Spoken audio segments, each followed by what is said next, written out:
was born and raised just outside of Ottawa, Ontario, up in Canada. Went to college in Vermont as a math and physics major, and then after school moved down to the DC area for work, and been here ever since, I guess you could say. As for the business side of things, I'd always been interested in investing and finance. I think I purchased my first stock with the help of my dad when I was 12 years old in the company he worked for.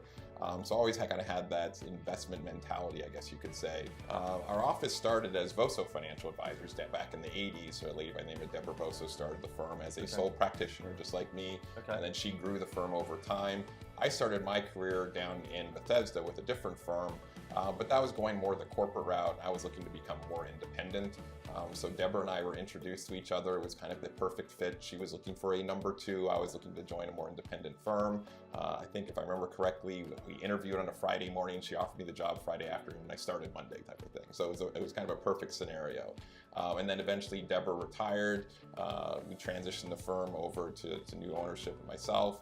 And then in 2011, we retired Voso Financial Advisors. So the company was on its 30th anniversary, so it was a good time to retire that company. And we started McCaskill Financial, which is what we are today. Being an independent firm, we have the ability to do what's best for our clients. And we don't care which investment company we work with, what product we use, what strategy we're going to implement.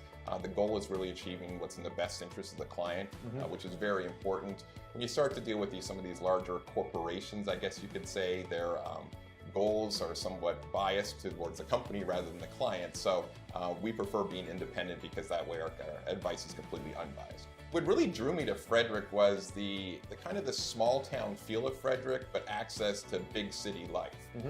The joke I always have with Frederick is that at Frederick, you're close enough to everything, but also far enough away from everything. If you want to go to Baltimore to see a baseball game, you're 45 minutes away. If you want to go see a museum in DC, it's an hour away. But if you want to avoid all the traffic and the headaches, you can find a lot of great resources and great companies here in Frederick.